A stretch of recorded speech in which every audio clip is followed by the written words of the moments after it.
room right now. John, tell us what's going on in the room right now. Hey, Mike. Mike Robinson is going to kind of give you a little tour here. We're in the spin room. This is where all the spin doctors will come right after the debate is over to try to put their own little spin on what happened for the past 90 minutes. So these are the guys who will come around, the surrogates for all of the campaigns, and they'll be in here tonight. And they will be spinning wildly, trying to, if their candidate lost, they'll try to convince you that their candidate actually won. And if their candidate won, they'll start to say why it's inevitable that they're going to be the next president of the United States. So we'll hear a little bit of everything tonight.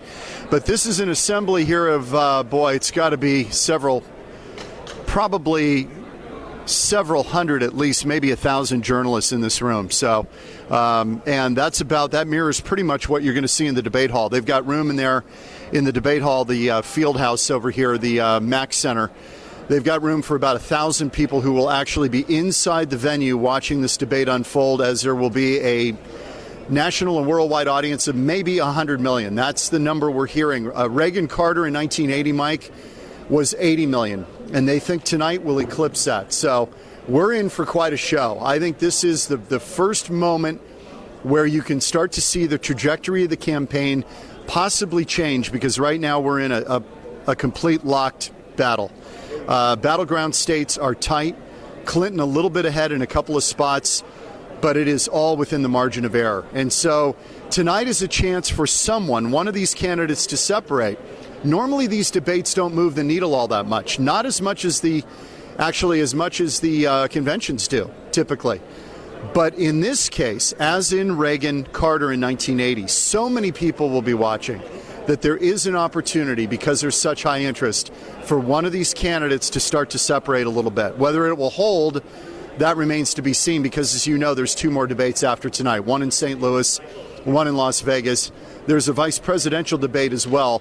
But that may not be as impactful. But this is high stakes, no doubt about it. Absolutely. And, John, there's so much buildup to this debate. Can you talk a little bit about maybe the buzz that you feel inside and outside of Hofstra University?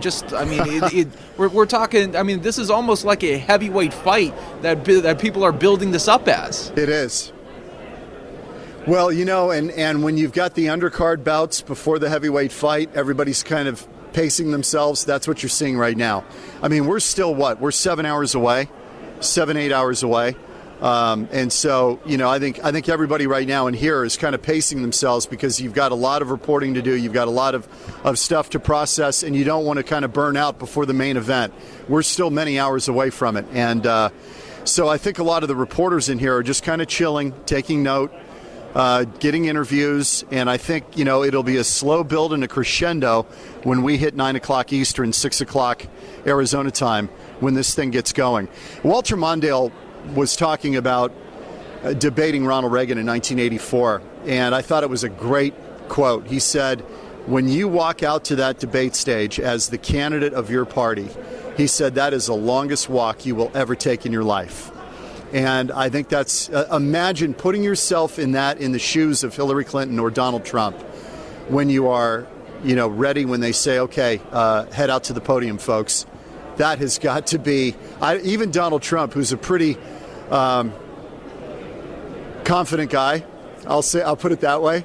I think even that'll rattle his cage a little bit. There are a few moments in life where you're in that kind of spotlight and that kind of scrutiny. And it should be really interesting to watch. Not even as much what they say, but how they say it, and how they deal with the unknown, the stuff that comes their way. How nimble are they? How well can they react to the unknown?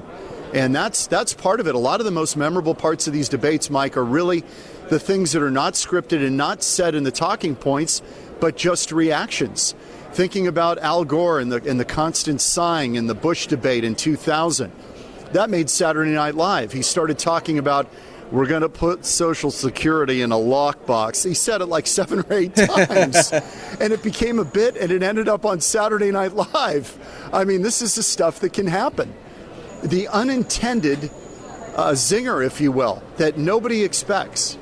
Yeah, absolutely. You don't know what's going to happen, especially when it comes to Hillary Clinton. She's going to have to go 90 minutes. Will she cough? That could be something on its own where, that could be very interesting to watch Yeah. too as a side thing. I Facebooked about that yesterday. I did a live chat with folks on Facebook yesterday about what they expect. And, let's suppose that were to happen. Now, this is the part that's unexpected. Okay, if that were to happen, if she started going into a coughing fit, you've got that happening on stage. But you've also got, how does Donald Trump react to that? Which might be even a bigger story. If he misplayed something like that, if he weren't, if he didn't extend himself or wasn't sympathetic enough to that, people could read that the wrong way. It could blow up in his face. These are the things that you don't know how the public might react to something. I mean, you would say on the face of that, if she went into a coughing fit, bad for her. If he mishandles that, maybe bad for him and worse. That's the problem. So, again, there are certain things you can prepare for, talking points and what you want to get across in a debate and your closing statement, your opening statement. Beyond that, I mean, you are walking the wire. There's no net, and they've just got to survive on political instinct.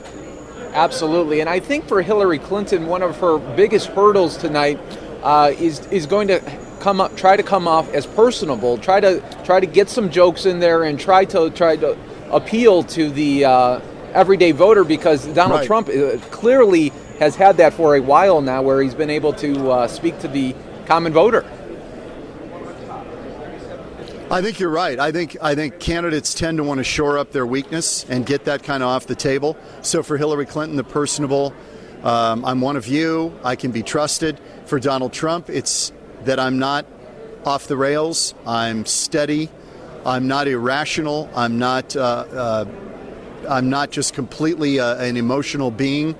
He's got to also, so they start to try to shore up their weaknesses, especially early on in a debate.